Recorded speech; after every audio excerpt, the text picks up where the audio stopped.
আসসালামু আলাইকুম, back to my channel Hasna blogs পক্ষ থেকে স্বাগতম। আজকে আমি খুব মজার একটি রেসিপি দেখাবো, আর একই সাথে দুইটি রেসিপি করে দেখাবো। আর এই রেসিপিটা খেতে খুবই মজাদার, সকাল বিকালের নাস্তা হিসাবে খাওয়া যায়। আমি প্রথমে দেখাবো বেগুনি, রেস্টুরেন্টের মতো করে এই বেগুনিটা তৈরি করে দেখাবো। আর পাশে আছে আমার চিংড়ি মাছের মাথা ফ্রাই। কিভাবে চিংড়ি মাছের মাথা দিয়ে খুব সহজেই মজাদার একটি রেসিপি তৈরি করা যায়।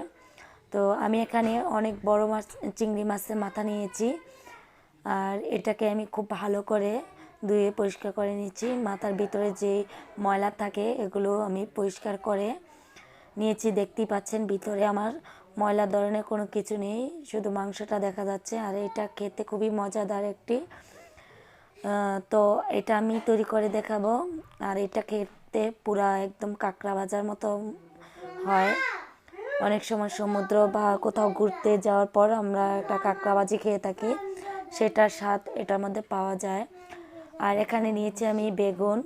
আমি দুটি বেগুন স্লাইস করে কেটে পানির মধ্যে ভিজিয়ে রেখেছি। আর এটা আমি বেগুনি তৈরি করে দেখাবো।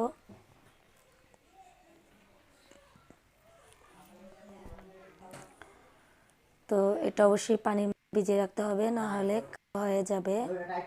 তো এখন আমি একটি পেলা নিয়েছি, এর মধ্যে ময়দা আর কিছু শুকনো উপকরণ আমি মিক্স করে নেব।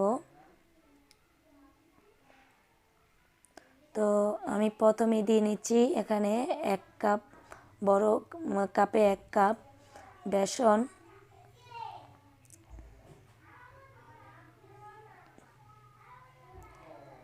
দিয়ে নিচ্ছি আমি 1/2 কাপ চাউলের গুঁড়া। অবশ্যই চাউলের গুঁড়াটা দেওয়ার চেষ্টা করবেন, এটা দেওয়াতে আমার চিংড়ি মাছের মাথাটা ফ্রাই করার পর খেতে খুবই মচমচে হয়। আর দিয়েছি আমি 2 ভাগের 1 ভাগ ময়দা।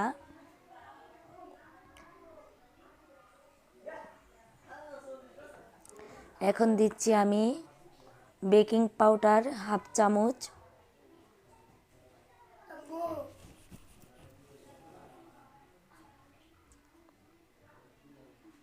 দিয়ে নিচ্ছি আমি 1/2 চামচ হলুদের গুঁড়া। দিয়ে নিচ্ছি মরিচের গুঁড়া 1/2 চামচ। আমি 1/2 চামচের তো একটু বেশি দিয়েছি মরিচের গুঁড়া, আপনি যে যেমন ঝাল পছন্দ করেন সেই অনুযায়ী দিয়ে নেবেন। দিয়ে নিচ্ছি ধনিয়া গুঁড়া 1/2 চামচ। আর দিচ্ছি আমি ভাজা জিরা গুঁড়া 1/2 চামচ।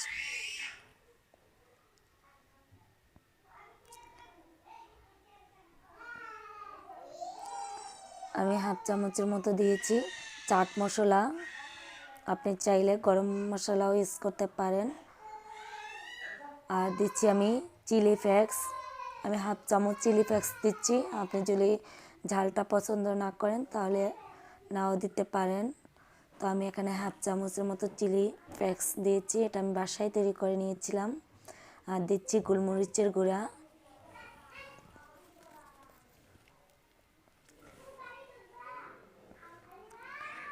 স্বাদ মতো লবণ দিচ্ছি।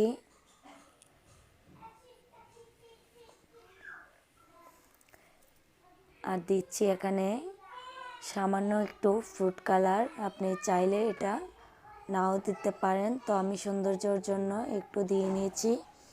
এখন আমি পানি দিয়ে এই মিশ্রণটা তৈরি করে নেব। আমি একেবারে সবগুলো পানি দেব না, অল্প অল্প পানি দিয়ে মিশ্রণটা তৈরি করে নেব।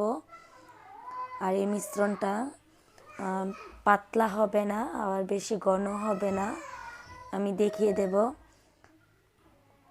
তো আমি এই মিশ্রণটাকে ভালো করে মিক্স করে নেব।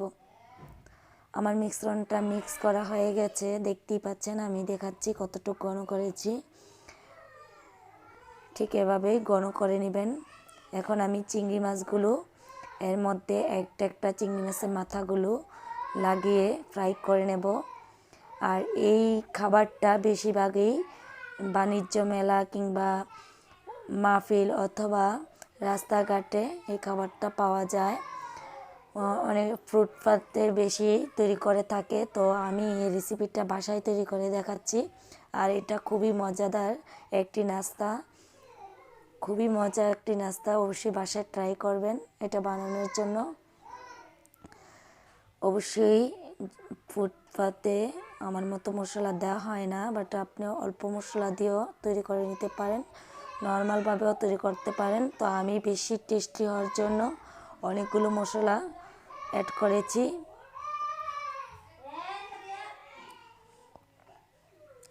তো আমি এক একটা করে চিংড়ি মাছের মাথাগুলো ফ্রাই করে নিচ্ছি।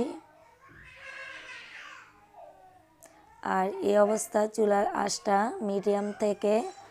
মিডিয়াম থাকবে, না হলে ভিতর থেকে কাঁচা থেকে যাবে, উপরে পুড়ে যাবে। তার জন্য আমার চুলার আঁচটা মিডিয়াম রেখে আমার চিংড়ি মাছের মাথাটা ফ্রাই করে নিতে হবে। তো আমার চিংড়ি মাছের মাথাটা ফ্রাই হয়ে গেছে। এখন আমি একটি প্লেটে একটি টিস্যু পেপার দিয়ে আমি চিংড়ি মাছের মাথাটা উঠিয়ে নিচ্ছি, যাতে করে আমার এক্সট্রা তেলটা টিস্যু পেপারটা চুষে নিতে পারে। আমি এখন উঠিয়ে নিচ্ছি।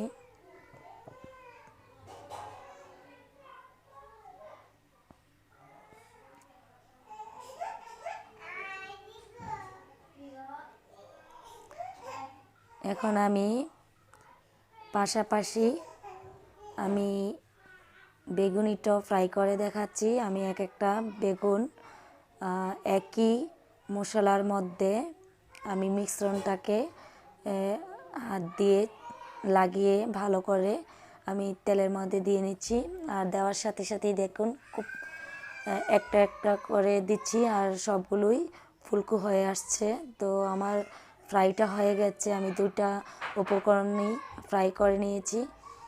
আর দেখতেও কিন্তু খুব সুন্দর হয়েছে, ভিতরটা একদম পারফেক্ট হয়েছে। তো আমার রেসিপিটি যদি আপনাদের ভালো লেগে থাকে তাহলে প্লিজ আমার চ্যানেলটিকে সাবস্ক্রাইব করুন।